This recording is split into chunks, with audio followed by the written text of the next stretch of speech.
আসসালামু আলাইকুম।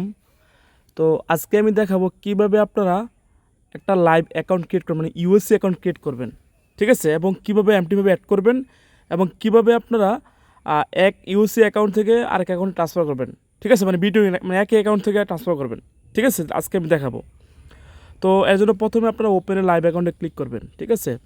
তো ওপেনে লাইভ অ্যাকাউন্ট ক্লিক দেখেন এখানে মেটাডাটা 5 একটা অপশন আছে, এখানে জাস্ট ক্লিক করতে হবে না, অটোমেটিক বসে যাবে। এখানে send STP swipe free, just click করে দিবেন, ঠিক আছে। ইউএসসি এখানে টাচ করে দেবেন একটা, ওকে। তো এখানে একটা পাসওয়ার্ড দিবেন, অবশ্যই একটা স্ট্রং পাসওয়ার্ড দিবেন। প্রথমে বড় হাতের, পরে ছোটো হাতের, পরে @, পরে সংখ্যা এরকম দিবেন, ঠিক আছে। তো দেওয়ার পরে এখানে জাস্ট শুধুমাত্র আপনারা এখানে বসানোর পরে জাস্ট আপনারা নিচে দেখতে পাচ্ছেন নোটে একটা একটা কিছু লিখে দিবেন, আর একটা সমস্যা নাই, টিক দিবেন একটা আপনারা, ঠিক আছে। টিক দেওয়ার পরে এখানে জাস্ট আপনারা শুধুমাত্র নোটে লিখতে পারেন সেলফ অ্যাকাউন্ট, ঠিক আছে, ওকে, নো প্রবলেম। সো এখানে জাস্ট আপনারা নিচে দেখতে পাচ্ছেন তীরে টাচ করে দিবেন, এখানে জাস্ট সাবমিটে ক্লিক করবেন, ঠিক আছে। সাবমিটে টাচ করলেন, অ্যাকাউন্ট কিন্তু অলরেডি কমপ্লিটেড। একটা ইমেলে আপনাদের কিন্তু মেসেজ আসবে, আপনাদের লগ ইন আইডি পাসওয়ার্ড সহ কিন্তু একটা ইমেলে মেসেজ আসবে, ঠিক আছে।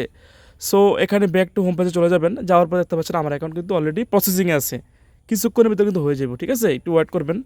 তো যেহেতু প্রসেসিং আছে, একটু ওয়েট করবেন, হ্যাঁ, হয়ে যাব আশা করি।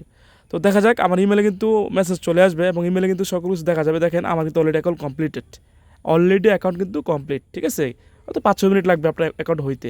তো এখন আমরা কীভাবে এমটি5 অ্যাড করবো এটা দেখাচ্ছি। তো এমটি5 অ্যাড করার জন্য জাস্ট আপনারা দেখতে পাচ্ছেন এখানে এমটি5 লগ ইন আইডি, হ্যাঁ, জাস্ট নিচে দেখতে পাচ্ছেন এমটি5 পাসওয়ার্ড, বিটি মার্কেট লাইভ 3, ঠিক আছে। তো এইগুলো জাস্ট আপনার সুন্দর মতো কপি করে নেবেন, হ্যাঁ। তো কপি করার পরে জাস্ট প্লাসে ক্লিক করবেন, এখানে আপনারা লিখবেন ভিটি মার্কেট, হ্যাঁ। সার্চ করার পর দেখতে পাচ্ছেন আমার কিন্তু অলরেডি চলে আসছে, ভিটি লিখলে চলে আসবে কিন্তু ভিটি মার্কেটস পিটিওয়াই লিমিটেড, ওকে। জাস্ট এখানে টাচ করে দেবেন, ঠিক আছে, দেখেন চলে আসছে অলরেডি। টাচ করার পরে এখানে হাইড থাকবে, জাস্ট আপনার লগ ইন পাসওয়ার্ডটা বসাবেন যেটা ইমেলে দিছে, এভাবে দেখেন লগ ইন আইডি নিচে পাসওয়ার্ড, জাস্ট লগ ইন আইডিটা আর পাসওয়ার্ডটা দিয়ে দেখেন বিটি মার্কেট, জাস্ট এখানে লগ ইন আইডি পাসওয়ার্ড বসাই দিছি, আর লাইভ 3, ওকে। জাস্ট লাইভ 3 দেখতে পাচ্ছেন এখানে সুন্দর মতো অটোমেটিক কিন্তু অ্যাড হয়ে যাবে, ঠিক আছে। দেখেন আমার কিন্তু অলরেডি অ্যাড হয়ে গেছে, ঠিক আছে। ইমেল আর পাসওয়ার্ড দিয়ে কিন্তু অ্যাড হয়ে যাব। দেখেন এখন কীভাবে আপনারা এক অ্যাকাউন্ট থেকে ট্রান্সফার করবেন, ঠিক আছে। এই আইডি থেকে এডি কীভাবে ট্রান্সফার করবেন, আমার দুইটা কিন্তু ইউএস অ্যাকাউন্ট, জাস্ট ফান্ডে ক্লিক করবেন। ফান্ডে ক্লিক করার পরে এখানে সুন্দর মতো দেখতে পাচ্ছেন ট্রান্সফার বিটুইন অ্যাকাউন্ট, হ্যাঁ। তো ট্রান্সফার বিটুইন অ্যাকাউন্টে টাচ করে দিবেন, দেখতে পাচ্ছেন এখানে অলরেডি চলে আসছে। তারপরে এখানে দেখতে পাচ্ছেন আপনারা, দেখেন এখানে এই অ্যাকাউন্ট থেকে দেখতে পাচ্ছেন 755 অ্যাকাউন্ট থেকে এটা ট্রান্সফার করব, ঠিক আছে। নিচে তীরে ক্লিক করবেন, দেখেন অ্যাকাউন্ট নাম্বার চলে আসছে 986, ক্লিক করবেন। এখানে জাস্ট একটা অ্যামাউন্ট বসাবেন, কীভাবে ট্রান্সফার করতে আপনার এক অ্যাকাউন্ট থেকে ট্রান্সফার, অনেক সময় ট্রান্সফার লাগতে পারে আপনাদের, এই জন্য অ্যাকাউন্টগুলো দেখালাম। জাস্ট সাবমিটে ক্লিক করে দেবেন, হ্যাঁ। তো সাবমিটে ক্লিক করার পরে আপনারা কিছুক্ষণ ওয়েট করবেন, আমার কিন্তু অলরেডি কিন্তু দেখতে পাচ্ছেন চলে গেছে, ঠিক আছে। তো কিছুক্ষণ ওয়েট করার পর কিন্তু অটোমেটিক চলে যাবে, আপনারা দেখেন ব্যাক টু হোম পেজে ক্লিক করবো, তো অলরেডি কিন্তু আমার সাকসেসফুল, ওকে।